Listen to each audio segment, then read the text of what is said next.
All right, welcome into another edition of Puck Sports, pucksports.com. How is everybody? Can you see the sweatshirt? Should I get up? Kingdom sweatshirt. You see that? God, what a beautiful sweatshirt. Raise your hand if you missed that damn thing. I'll be honest with you, I do. I miss that thing so much. God, I love the Kingdom. What a time to be alive when you were in the Kingdom. I mean, just so much anarchy happened in that damn place. All right. This is the Daily Puck Drop. We're glad that you're here. Another edition of the Daily Puck Drop. Here we go. We spent about, 15, 20, 25 minutes. It doesn't matter. Here going over the top stories of the day, top stories from last night. We try to go fast, hard hitting, try to get into some sports rather than what we did there on the radio show. Quickly, I do want to mention this. I hope everybody likes the open to the show. I love it. I just think it's cool. It kind of reflects kind of my personality. Certainly reflects kind of the old school nature of Seattle sports, the Kingdom. Great images there of Kemp and Payton. So there's a reason I named the media company 2040 Media LLC because of, two of my favorite players, Sean Kemp and Gary Payton. But the photos, or excuse me, the videos of them, videos of Junior and Largent's hit on Mike Harden. Big thanks to my buddy Chris Haynes who did all that. I want to give Chris a shout out there because Chris just does awesome work. You can follow him on Twitter at Roscoe's Mister there on Twitter /X.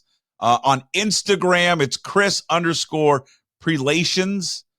Chris_Prelations there on Instagram, and check out his work at blacksolutionsmedia.com.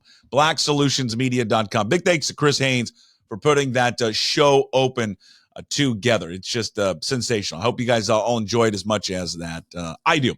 All right, let's get into it. Mariners take the season or the series opener against the Cleveland Guardians. Finally get a victory. Finally, kind of for the most part, looked decent. Offensively, they scored 5 runs. This is coming off a series with the Red Sox in which they scored 10 runs total there in that 4 games, highlighted by the Dominic Canzone home run there in the 2nd inning, displaying the power that he certainly had there during spring training. It was a great shot there to the center field there by Dominic Canzone, and does show the ability to drive the ball. And I think why so many people are excited about the potential there of Dominic Canzone. If this offense is going to truly go kind of where their potential is, Dominic Canzone is going to have to be a big part of that. I thought Emerson Hancock looked great last night. I thought he looked strong. I thought especially that first inning, I don't know, what did he throw, like 6 pitches? I mean, he was unbelievable. But early on, he looked real good. Real good there for Emerson Hancock. Certainly was more comfortable than I think at times we saw him last year. The strikeout still there. Encouraging note there by the M's was the walks. 6 walks, certainly a better approach to the plate last night. It was good to see there that offense kind of draw some more walks. Great hitting, I thought, by Ty France last night. That opposite field RBI single. Great sign there for Ty France. We'll get into why Manny Atka sent him from third base a little bit later. But, of course, we've all been hoping that Ty France can get it going offensively, and it's been okay so far through the first 5 games of the season. Mitch Haniger, we're going to get to the defense by Julio Rodriguez, of course, on his bobblehead night, and he looked great. I mean, my God, he was making plays left and right in the no-fly zone. But Mitch Haniger, great defense in the 3rd inning on that Jimenez hit that allows only Naylor to score. He took away extra bases. I mean, that would have cleared the bases. So great play there by Mitch Haniger, a play that early on in the game, you may not think about as you get later in the contest and other plays kind of stand out to you, but really one of the more pivotal plays in that game last night was Mitch Haniger's play there in the 3rd inning. And that's a guy that we've talked about leading up into the season. The ifs. Can he stay healthy? How much are they going to play him out there defensively? But Mitch Haniger with just a phenomenal play out there in a right field. Julio, again, on the no-fly zone, bobblehead night, just making play after play after play. robbing Will Brennan last night.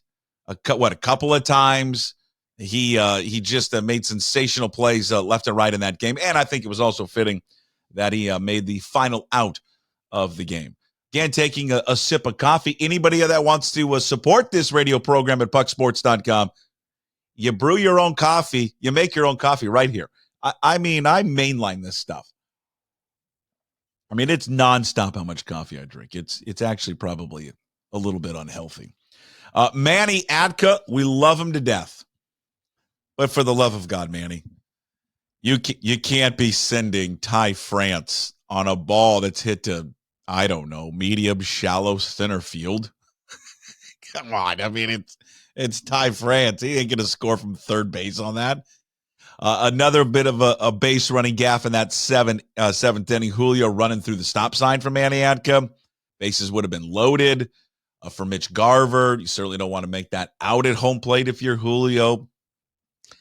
You say, well, I love the aggressiveness, but they didn't score a single run in that inning. Good to see Mitch Garver back for the Mariners after missing the previous, 3 games there with the back spasms. Quick update on the injury front. If you didn't see it, Gregory Santos, Matt Brash, they threw a bullpen session at the team's Arizona complex. Yet to throw Max Everett there for Matt Brash. He'll throw a bullpen later this week. Then they'll kind of ramp him up to see where he goes. Santos, MRI, it looked good. He has started his throwing program. So be good to see those two guys get back in the Mariners bullpen. They were okay last night, but that's going to be something that until those two guys can come back, can they get to Munoz late in the game? In the 9th inning, 8th inning, 9th inning. That's going to be the hard one, I think, for this bullpen right now, is bridging that gap when that starter goes to when you can go to Andres Munoz late in the game. And the other thing is you don't want to run Andre Munoz into the ground. Larry Stone, quickly, one of the great guys in this industry. I'm sure everyone has read him for so long, love and admired the guy. No one ever says a bad word about Larry Stone. No one. I mean, think about it. Just think as I take a sip of coffee.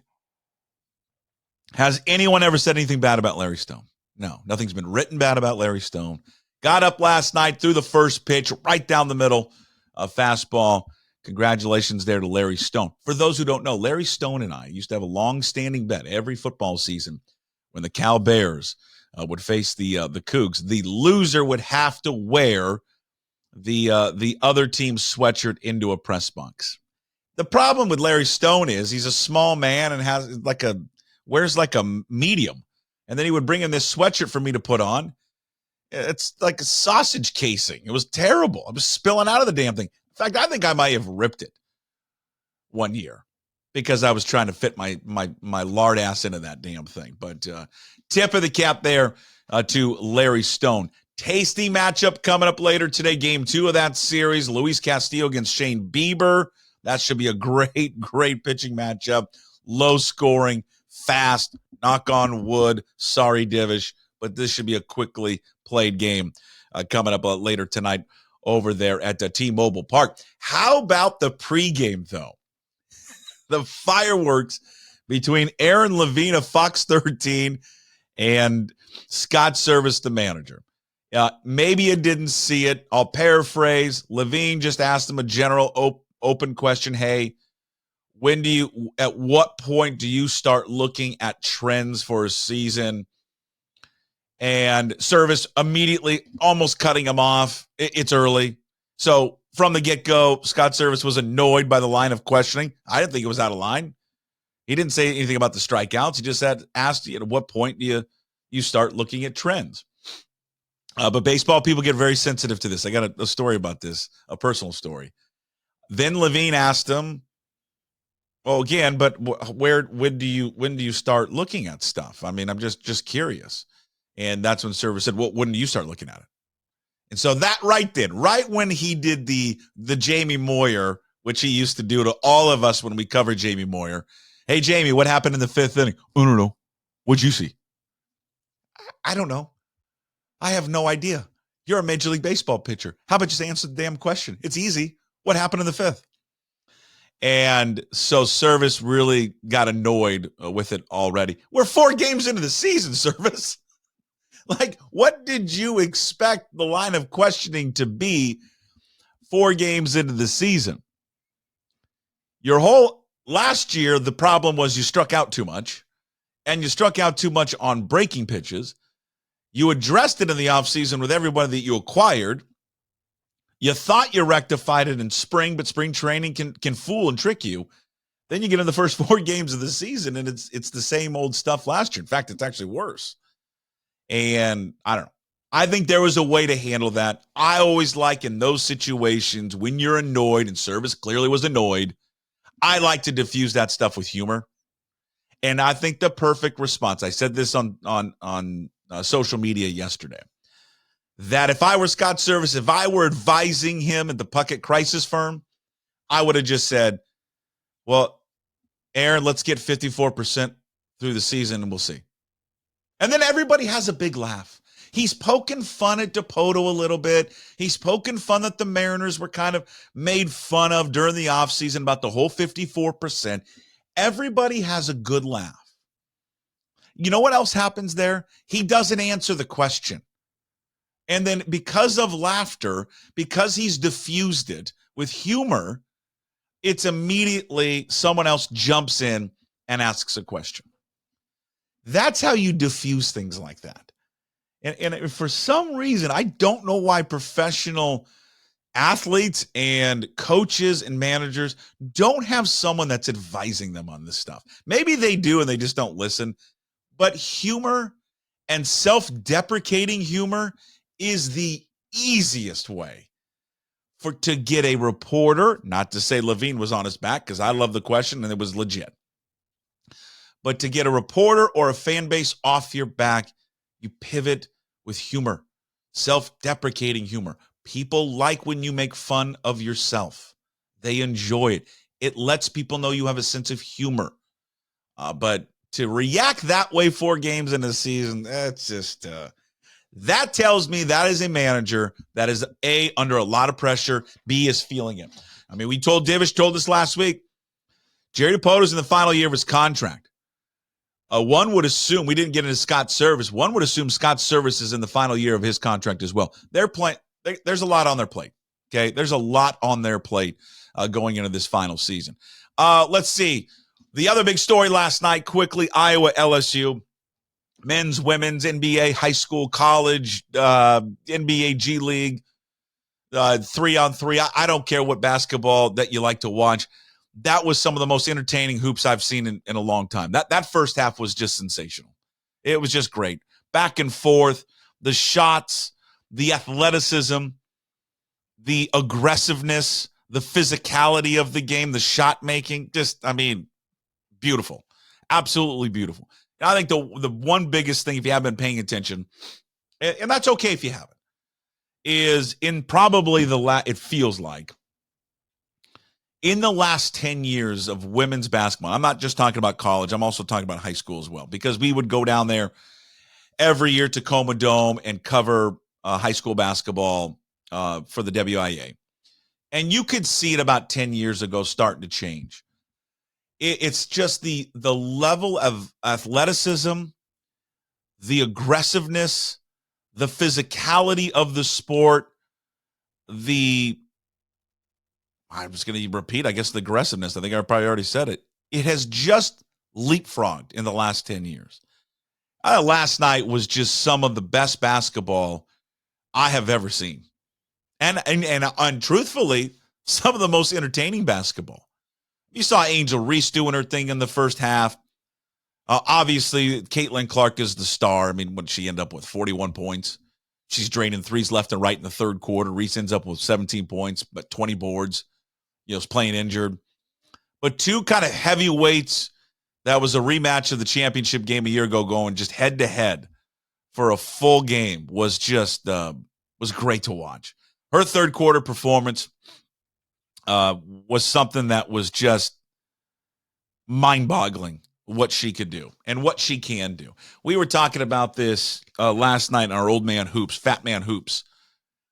I mean, I don't care, man, woman, whatever. There are very few players in basketball that have her range. I mean, just watch it last night. Forget who's guarding her and all that. Well, if a guy was guarding her, he would stop her. Just stop for a second. Her range is on par with some of the greats in the game.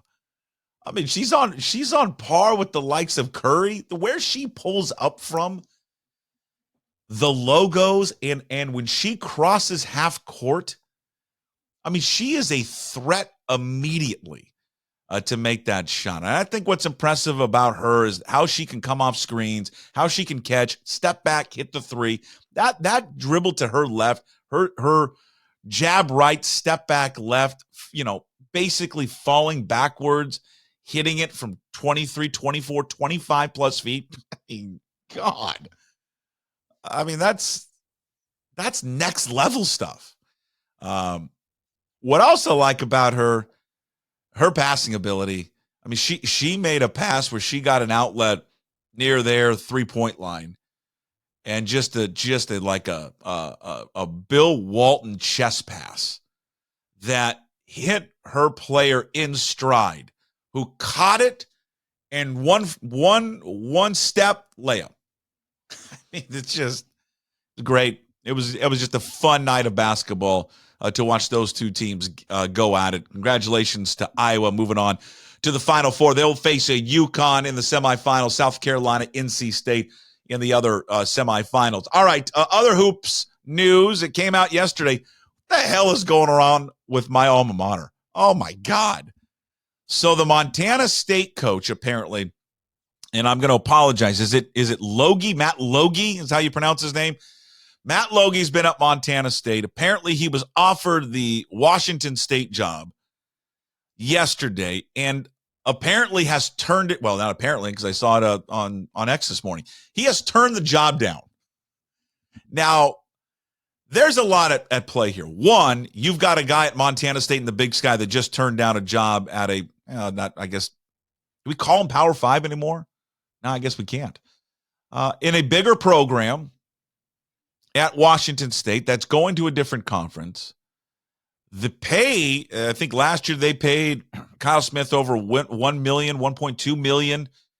I saw on social media he was making over $200,000. I mean, did Montana State jump all the way up close to $1 million? Doubtful. But I also doubt this, that whatever Washington State was offering was not that. They're not offering the same contract that they gave Kyle Smith. I don't think. They can't. I mean, their financial situation is a mess with what's going on. Is it a sign of things to come for Washington State? Maybe for the basketball program it is. I wouldn't freak out about this as much as I think Cougar fans are going to freak out about this. That they're going to look at Matt Logie and go, oh my God, the Montana State coach just turned us down. We don't know what he values. Does he quality of life? Does he value quality of life in his family? Well, probably. And just ask yourself this. As much as I love God's country, and I do, I love Pullman, where would you rather live? Would you rather live in Pullman or in Bozeman? I mean, I don't even need to answer it. Everybody knows. You'd rather live in Bozeman, Montana. So maybe he loves it there. And he wants a better opportunity than Pullman, than Washington State. Is it going to be hard for them to attract a top coach? Yeah, you're damn right it's going to be hard. It's a hard place to play. It's a hard place to recruit to. It's a hard place to win. It takes a special guy to do it. Maybe they don't get it right. Hopefully they'll get it right a time after that. I would still pursue David Riley out of Eastern. It's because he's at Eastern. Cheney, he's got some familiarity with that area. Seattle kid. I would make him the hire. Again, I don't think this is going to be revisionist history and say they made a mistake by not hiring Jim Shaw. I think the age and all that, I would have pivoted away from Jim Shaw. But shoot, maybe I'm wrong. Maybe they will regret not giving it to Jim Shaw. The latest transfer, the point guard that came out there from Kansas, he's the latest one in the portal. Yusufu, 7 players now in the portal. Rice, Yakimovsky, Winsu, Chinyelu, Mullins are going to walk on, and Dylan Darling. So, again, mass exodus of the players there. I mean, expected. I would assume that Rice, Yakimovsky, well, if I were those guys, I'd go to Stanford. I mean, wouldn't you? Be the first place I'd go. UW's on the UW hoops front. Zoom Diallo, their huge prospect that signed, their 5-star guy, gave kind of a lukewarm answer to whether or not he was going to join the UW coaching, the new UW coaching staff at the McDonald's All-American game, which is tonight, by the way, if you want to watch it. Used to be a huge deal. It's kind of feels like it's lost a little bit of its luster, but Zoom Diallo in the press conference for the McDonald's All-American game, he said he kind of sidestepped the question about whether or not he was going to fulfill his commitment to Washington. He was a guy that was really close to Will Conroy, and of course, Conroy no longer part of that staff. So kind of watch and see where Zoom Diallo goes. Could open up his recruitment. I know Gonzaga was hard on him at one point, so maybe he ends up going to Gonzaga. Maybe the new staff at Washington can end up getting him to maintain his commitment there to UW. Corin Johnson is one of their best players, considering transferring. He said in an interview on 3. He's listed Oregon, UCLA, Indiana, Florida. Did say he could come back to UW. That's kind of our college basketball breakdown. Quickly, NFL draft is coming up on Thursday, April 25th. Rob Staten this week, this Thursday, will join us for the debut of his weekly show brought to you by Superior Linen Services. You can check out his YouTube page, search Rob Staten, read all of his work there at Seahawks Draft Blog. Follow him on social media, Rob Staten. And so Rob will give us a breakdown coming up on Thursday, what he likes about the draft, what direction he thinks the Seahawks are going to go in. Dane Brugler, who I'm sure is going to pay a visit at pucksports.com. We've had Dane on the radio show the last few years in his latest mock draft at The Athletic, which this was post-combine mock draft. He has the Seahawks taking the guard/center out of Oregon, Jackson Powers Johnson. I love it. Built through the offensive line. They have always addressed the line. It's time to address the line even higher and get better, especially in the interior offensive line. So hopefully we'll catch up with Dane a few times before the NFL draft gets underway. His beast, that Bible, it's like 9,000 pages. The beast will debut on April 10th. Finally, I think this was already out there, but it's just back in the news late last night and early this morning. Vern Lundquist announcing that this will be his last Masters. It will be his 40th time calling the Masters. God, I love him to death. He is one of the greatest broadcasters of all time in any sport, but golf is really the one. I mean, the signature calls, the Jack Nicklaus call when he won it back in 86. Tiger Woods' ball at 16, where he chips it in and holds up. It's just everything. Everything I've grown up with has been Vern Lundquist on the call at the Masters. I'm 48 years old. So as long as I can remember, he's been there. And he's been at 16 since 2000. So really, like when I'm just in my heyday of really loving golf and watching it all the time, especially with Tiger and his run, he was right there. And he was right there on the call in that tower at 16. It's going to be pretty sad that this will be the final one there for Vern Lundquist. Just a great career, a great person, hell of a storyteller. That reminds me, we're going to have our golf podcast is back. Title name to be determined with Andres Gonzalez, my buddy Dre. Of course, a former PGA Tour player, now is a broadcaster, PGA Tour Live, Sirius XM. It's going to come out on Monday in time for the Masters. We will do a full breakdown of the Masters, everything, betting perspective, top players, live guys. Will Scheffler win it? Is there a dark horse? Will Tiger play? All of it will be covered on our new golf podcast with Andres Gonzalez, and we will release that coming up on Monday. Coming up later today, this is the Daily Puck Drop. We do this every single day, 20 minutes or so, just kind of riffing on the top stories of the day and also recapping all the action last night. Coming up on Tuesday's show later today will be the debut of the John Canzano Show. Canzano is back. It's all brought to you by Zeke's Pizza. Big thanks to Dan and the folks over there at Zeke's Pizza for being a part of this. Please visit them at zekespizza.com. You want a party, work party, birthday party, sporting event, Zeke's Pizza is your spot. Please read John's work up there at johncanzano.com. Bald-Faced Truth, the radio program, 750 of the game. We'll release that episode coming up later today. Tomorrow, because there's a day game with the M's, tomorrow, Wednesday, we'll record our pod with Divish and Brad Adam afterwards. So we'll be released probably later in the afternoon, evening, so we can kind of get a reaction to that series with the Cleveland Guardians. Thursday, we go football. Mentioned before, Rob Staten, Seahawks Draft Blog, will join us. We'll talk all things Hawks, the Jamal Adams story leading up to the draft. And then Mike Garafolo will join us as well from the NFL Network, which is brought to you by Hartley and Hartley Insurance and Zogs on Fox Island. And I mentioned Rob is brought to you by Superior Linen Service. That's the schedule there on Thursday. And then Friday, we're back with Ryan Divish one more time of the Seattle Times. And then Chris Egan will make his debut, brought to you by Fat Zach's Pizza. Of course, yeah, you all know Chris Egan, King 5 News, Yellow Jacket. The man's everywhere. Olympics coming up. Everything's coming up. So stay tuned. Again, every day, the Daily Puck Drop here at pucksports.com, wherever you find your podcasts as well, Apple, Spotify, Amazon. It's also up on YouTube. I got your feedback. I turned it off for the kids. I didn't know that was a thing. I thought I had to have it on. It was okay for the kids to watch. So you can leave comments there on YouTube now. All right, so I've turned it off. You can leave comments there. Please leave comments. I'll react to them all. I'll interact with you guys. Always send me something at Puck2040 on Twitter. Send me emails at pucksports.com on the contact page. Feedback, all of it. What do you like about the show? Things that we could do better? All of it. When I say we, really just me, because it's just me. So things I could do better, I take it all to heart. All of it. I mean, I do not care about constructive criticism whatsoever, but we'll open up all of the comments there. So just a reminder, John Canzano coming up later today. We'll release that pod here at pucksports.com. All right, we'll talk to you tomorrow. As always, we promise to be better. No shirt, no shoes, no ties.